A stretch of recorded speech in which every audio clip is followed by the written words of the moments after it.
Hello and welcome along to the PPW pod, bringing you news, views and interviews from the real estate marketplace and PropTech industry. You can find us on YouTube, on iTunes, Amazon, Spotify and Google Podcasts. We're very new on all of those platforms, so any likes, subscribes or comments are very much appreciated. My name is Edmund Keith. I'm the editor of Online Marketplaces. Harvey is off today, but joining me for this bonus episode is Online Marketplaces chairman and industry veteran, Simon Baker. Simon, how are you doing? Very well, Ed. Thank you very much for putting this on and allowing us to chat about search, one of my favorite topics. Yeah, today's episode is all about the future of real estate search. And I know it's a topic you're very interested in, and it's one that I recently published a long analysis article on Online Marketplaces about. So anybody watching or listening, go check that out. First, before we get into what I know you're very keen to talk about, which is search versus tell, let's kind of recap what it is that portals do at the moment when you try to discover a new real estate listing. So what has the paradigm been up till now? Yeah, a great place to start. It really doesn't matter what property portal or real estate marketplace you go to around the world, the experience is pretty much the same. You go in, they say, give me a suburb, give me a postcode, zip code, etc. And then they start pushing results at you. Okay, then you've got some filters that you apply, maybe the price range, etc. And that's the experience. The experience it's quite a poor experience when you think about it. And is why do we have that? Well, if you think about the birth of portals and marketplaces, is they all started because the marketplaces did the job of aggregation. They ran around the internet, they went to all the agents or the developers or the brokers and said, give me your listings, which you couldn't find anywhere else. So they did that job very well. But then they said, great, now you're a consumer, you can come to me as the portal and you will search through everything.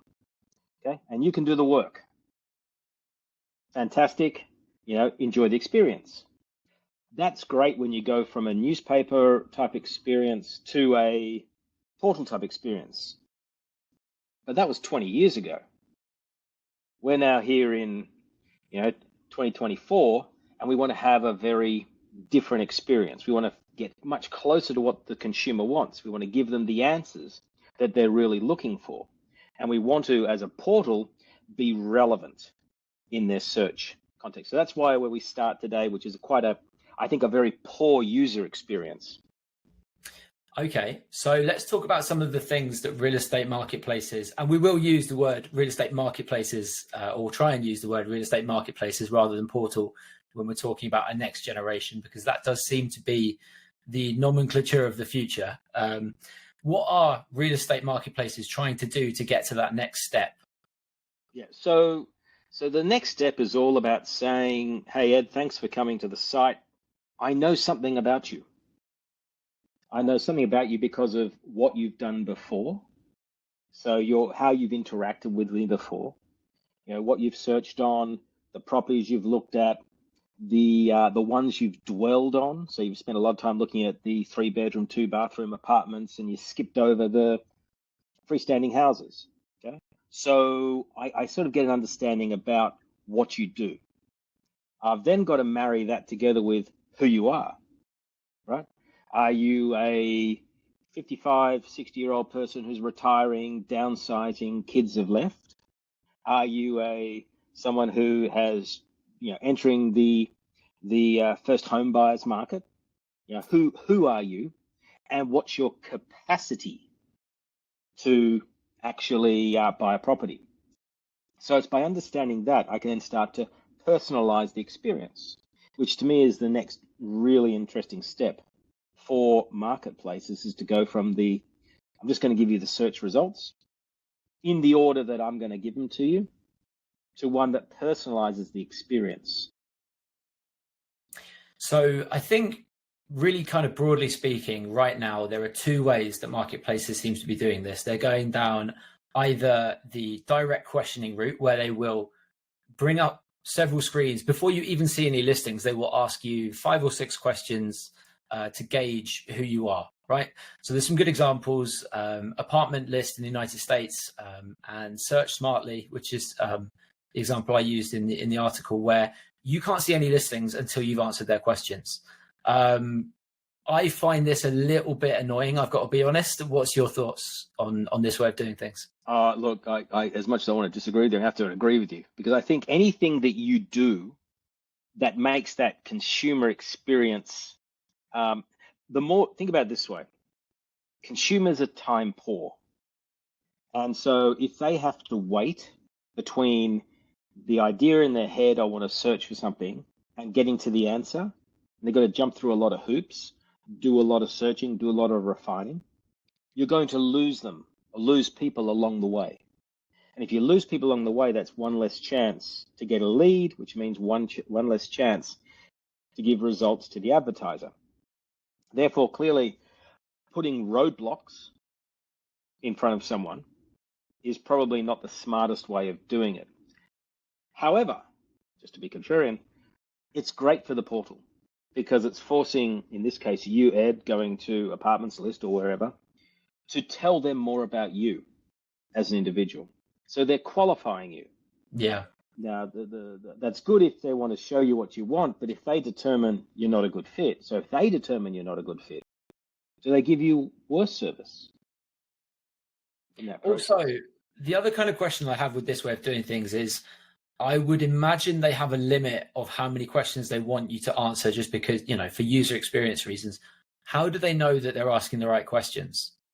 I think, where you want to live, fine. But how specific do you want to get? Number of bathrooms and number of bedrooms, and then, I don't know, amenities you want to be near. There's a lot of other things that go into, your desires in a new home, right?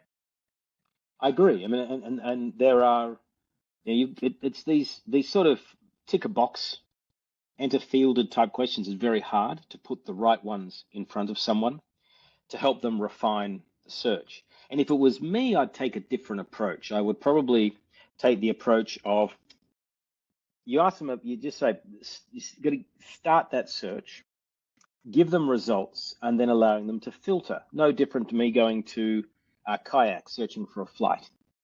I put my flight going from my origin to destination, the date, and then I start get results. And then I filter it.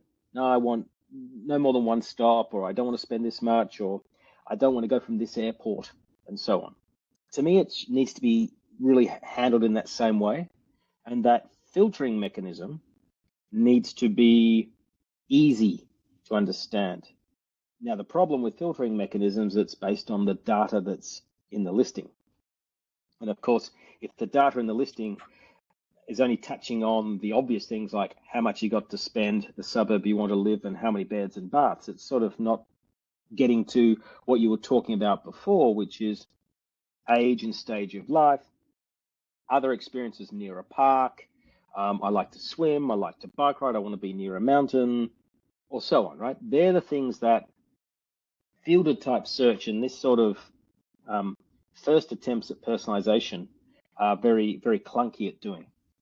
Yeah, we will get onto your point there about not necessarily capturing all the data properly, because it's something that I feel quite strongly about, which we'll get to. The other way that real estate portals at the moment seem to be going down this route is, instead of coming out and openly asking you your preferences, they will use pretty clever algorithms to infer your preferences. So I know, for example, realestate.com.au does this. I think Property Guru does this in Southeast Asia, or I'll be honest with you, they probably all do it to some extent, but those are just the ones that have told the market what they're doing.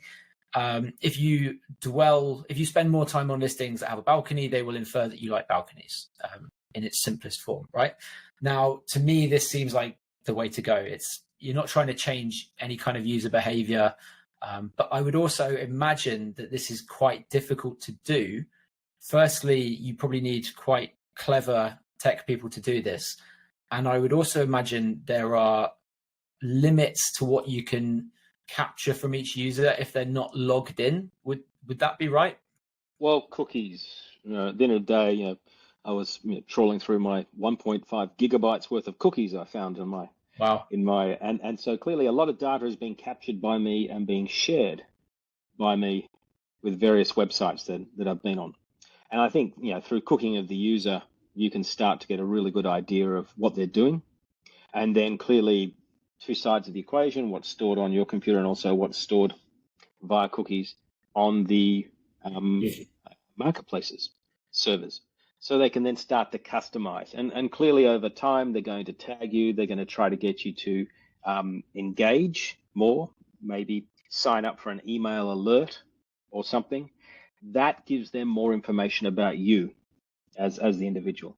I do like this sort of inferring approach because it's less intrusive and more about just really watching you and what you're doing.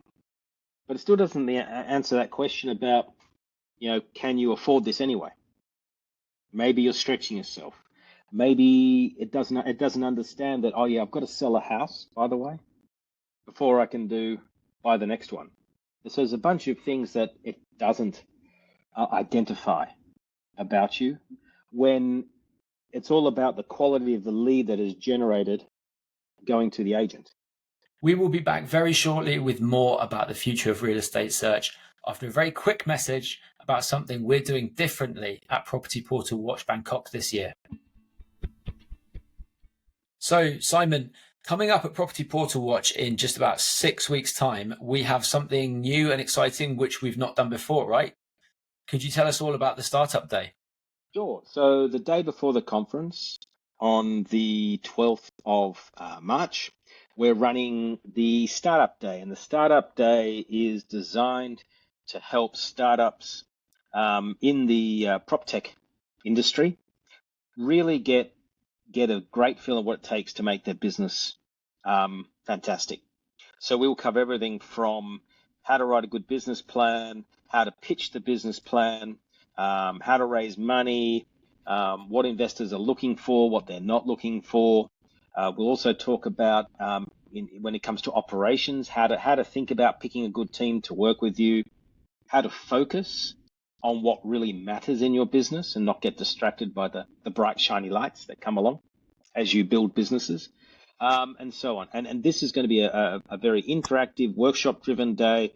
It's going to be presented by Fusion 4 Ventures, of which I am part of, and also by PropTech Farm.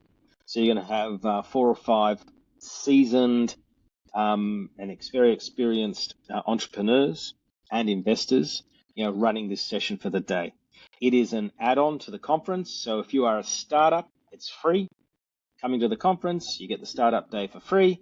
And if you're not a startup, but you want to come anyway, it's just an add-on for $299.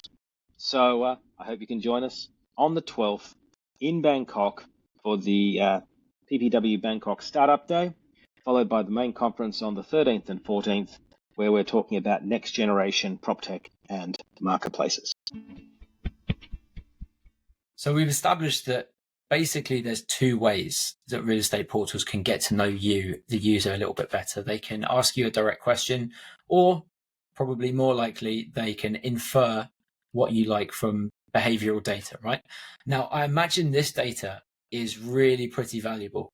I actually read about a specialist company that sells this kind of data to lots and lots of different companies out there. Is this something that real estate portals do themselves? I imagine there are certain restrictions on the user data they can and can't sell, right? Yeah. So first of all, we're talking about, they're really watching what you do on the site. The properties you're looking at, where you spend, where you dwell a lot of time on, the types of filtering that you may do in that whole search process. And they're building a profile of you. They're trying to work out, are you a retiree looking to downsize? Are you a first home buyer or something in between? And with that data, if they can connect it to a name, because remember, you're an IP address to them. So if I can go, oh, this is Ed, right? So, and by the way, Ed lives in Madrid, and Ed's doing this and Ed's doing that. You then become a very valuable piece of data. Now, depending on where you are in the world, depends on what you can probably do with that data. And I'm no lawyer, just to be clear, I'm no lawyer. You're not a lawyer, but you did used to run one of these companies. So hopefully you do know whether you can sell it or not. Well, the answer is maybe. Okay. Now, if you're in Europe with GDPR and massive amounts of restrictions, I wouldn't go anywhere near it because the upside from selling it versus the downside from getting it wrong, it's just not the equation doesn't work out. What I would rather be doing is how do I use that profiling data to provide higher quality leads to my customers? And if I can provide higher quality leads to my customers, I can put my prices up and charge more for the overall experience. So I think that's probably where the real value is, rather than making a few extra bucks on the side by selling it to a third party who may package it up to send to Amazon or Google or whatever, right? For them to have a better profile of Ed, the consumer, versus Ed, the property hunter. Okay. On that theme, I remember covering Rightmove's Capital Markets Day a few months ago, and I think it was their CEO mentioned that. So they've got this new product where they basically get consumers to apply for what's called a mortgage in principle online, right? So they get consumers to fill in all these forms to basically understand what they can and can't afford. And he said that a user who has filled in one of these forms and got a mortgage in principle is something like 40 times more valuable as a lead than a regular consumer. And I think increasingly it makes sense for real estate portals to try and get this data, to try and have users search with non-traditional parameters such as what they can afford or where they can commute to, right? It would make sense. Yes, I think this whole process of discovery, if you think about it, you when you use a marketplace to search, you're limited by what you know. I know these suburbs, I know these types of properties, I know what I can afford. But you have blind spots. There are just areas of a city or a region that you just don't know about. And what discovery is all about is helping you say, well, if my requirements are I've got a family, I need to be near parks, I've got this sort of amount to spend, and I'm happy to commute 30 minutes each way to my office, if I work in an office. Tell me where I could live. Okay. So it's really asking a different question of the marketplace rather than saying what's for sale in suburb X. Okay. And it's Yeah. just changing the dynamics of that interaction. What's interesting a little bit for me is these, and we'll call them non-traditional search parameters, right? So commute times and mortgage affordability. They seem to exist, but it seems like real estate portals are quite unsure of them. So to take an example, Travel Time is a company we've worked with. We like what they do. They basically um, give real estate portals the tools to allow their users to search by how far they want to commute every day, right? But we actually did a study. We looked through, I think, something like 700 real estate portals around the world, and this kind of technology is still only in about 3% of real estate marketplaces around the world. And actually, on those 3% of marketplaces, it's usually hidden, what you have to scroll right the way down to find it, right? And the other interesting way of searching is searching by mortgage. Now, I think this is something that Zillow tried in like 2018. And there are people out there. There's actually a guy I spoke to recently named Patrick Neely who's built a tool that basically lets you search by affordability, but it's not out there. We don't see it on portals. Why do you think that is? Is it just a kind of, are they waiting to see whether it's worth doing, or they want to do it in house? Money. Let's think about the model, right? So these portals around the marketplaces around the world have built a model. The model is pay to list in some format, either a subscription or a per property type price, to an agent or a broker to put their listings on the portal. Then you pay another fee on top to upgrade, to go to the top of the search, to a bigger ad on the first page, and so on. in a model where the consumer just gives you a suburb and maybe a price range, and then you display results, this is perfect for that model. But the more I refine my outcome, before they get actually to answer your question, I'm looking for this, this, and this, it's much harder to put the premium type properties in front of you as the searcher. Now, if you're not putting the premium properties in front of the searcher, because the search is really looking for properties that would normally be on pages 3, 4, or 5, just because of the nature of the search, monetization becomes harder. So the more I actually answer your question, the harder it is for me as a portal to make money based on the model that's been ingrained over a 20 to 25 year period of time. Okay, that's probably at the core of what it really is. Because if I understand you, Ed, being, this age bracket, this amount of salary, this is what your affordability is, this is what you're doing, and I'm selling that as a lead. And by the way, as you said in the Rightmove example, you've filled out all these forms, so you're 40 times more valuable as a lead. I have to educate now the advertiser to change what they're paying for. Instead of paying to put the property online or paying extra to go to the top, which is sort of easy because they do it on Google, you're doing it on my site, it's an easy comparison. I say, no, I've got Ed as a lead, and Ed is an A-star lead. Okay, so you should pay $100 for Ed's details. And then there's another person, we'll call him Graham, who's gone to the site, been a tire kicker. We know that he's not really that at that moment he's going to buy, so he's really a C quality lead. So for that lead, you should pay $20. What would you do as the buyer? You're only going to buy the A star and the A, maybe even a B lead. You're never going to touch the other leads. So the volume of leads would decrease, even though the quality goes up. Okay. But if I, as the agent or the broker, are poor at taking you as a lead and converting you, I'm not going to blame myself. I'm going to blame the portal. So portals are working on the law of big numbers. 10 million people came to the website last month. 5 million leads were generated. You as an agent or a broker got 1,000 leads. I've done my job. You've paid me. Fantastic. The more work I do to meet the requirements of the advertiser, in theory, the less leads I'm going to send. So the requirements of the searcher, the less leads I'm going to send. Because why would I send a lead of a tire kicker who's stuffing around to say, oh, show me more pictures, but they're never going to buy, because I've already worked out that they look everything from $30 million mansions to $300,000 houses in 6 different cities.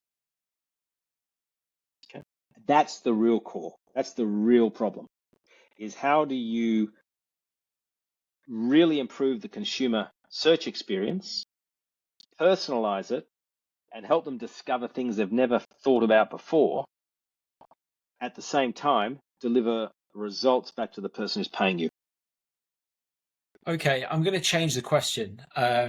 You said it's hard to think of how. I'm going to say why. Why bother? So we've established, and I completely take your logic, that the more you go from search to tell as a real estate marketplace, the less you can charge, or the less the model of showing premium listings works, just fundamentally, right? And it seems to me that users of real estate marketplaces are quite happy to do the searching. It's a pleasurable experience. People like searching for a new home. Why would the marketplace bother telling them what they want if they're going to make less money and the user is happy to search anyway? Yeah, they won't. Right? That's why you're finding that 3% have got these travel type discovery tools. That's the core problem. You're saying there won't, but I know that in your Property Portal Watch Madrid presentation, your words were something like, we have to do this. Oh yeah, we should. This is the thing we have to do. Yeah, but there's a difference between what people will do. It's like that. Let's go back in time to the world of print, right? Newspapers wanted to absolutely stop the internet because it was killing print. Refining it from search to far more personalized and far more customized outcomes will inflict damage on the existing portals and their business models. But if I change my model, and I change my model from one where I am just selling leads to, or you're giving leads because they're paying just for advertising and they get a volume of leads, to one where I'm selling leads, to actually one where I'm executing the leads, then it becomes a very important model. Because me knowing that Ed is an A-star person who's looking to buy in the next 3 months, who's got the money, got the financing, well, if I also had the transaction engine built into me as a marketplace, then I'm not competing for the advertising dollar, I'm competing for the commission, which is probably 10 times the amount of the advertising dollar. In fact, probably more, 10 to 20 times the amount. Okay? Now, that is a more exciting business model. It's also a more controversial business model. So what we're advocating here is real estate marketplaces getting into the transaction. Now, yes, I know it's something you've spoken about many, many times before. For many years, by the way, for many years. But it doesn't seem to be happening. At least not in mature markets. And there's the difference, right?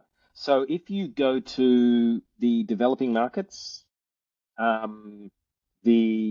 Southeast Asia or Asia in general, when you've got everything from square yards to whatever GUI is doing and so on, right through to Latin American markets.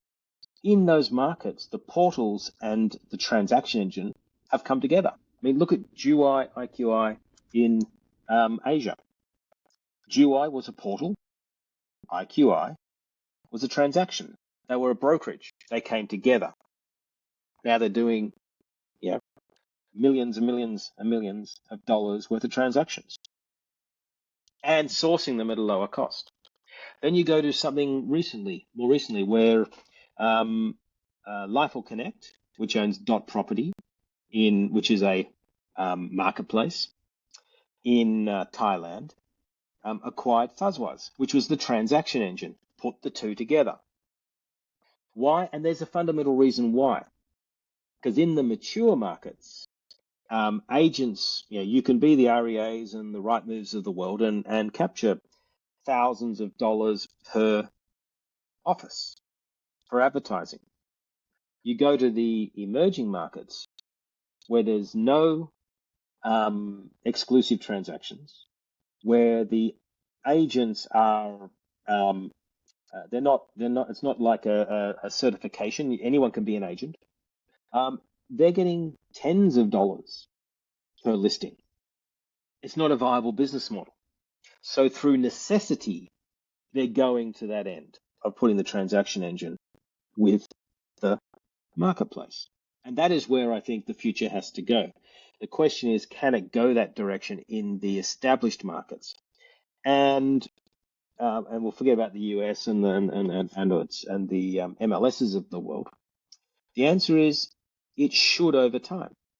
And it probably is.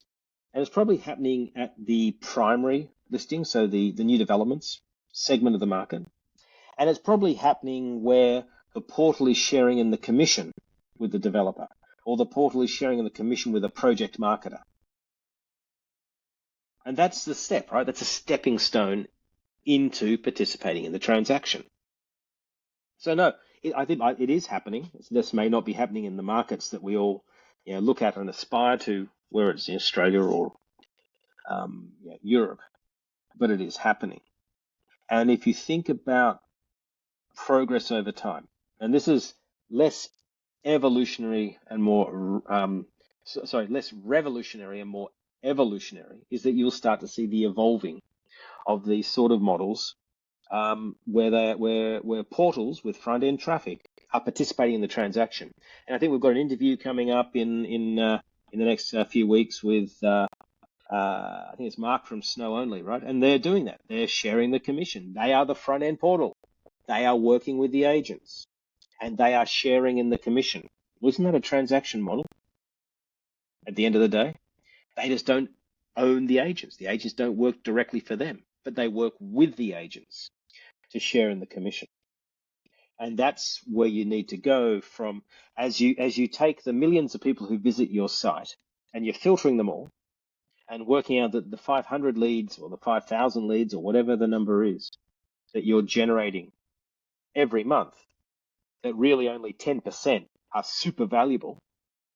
Either A, you're not maximizing the return from the super valuable and you're over maximizing the return from the less valuable because you take the straight advertising model, or you find a way to maximize the return from the super valuable and you nurture the less valuable until they become valuable in the process. Okay. I want to go from what I think is probably your favorite topic, getting into the transaction, back to my pet topic for a minute, which is being a bit grumpy about the state of the industry. So I tend to think that all of this talk about the future of search is like way ahead of where we're at now.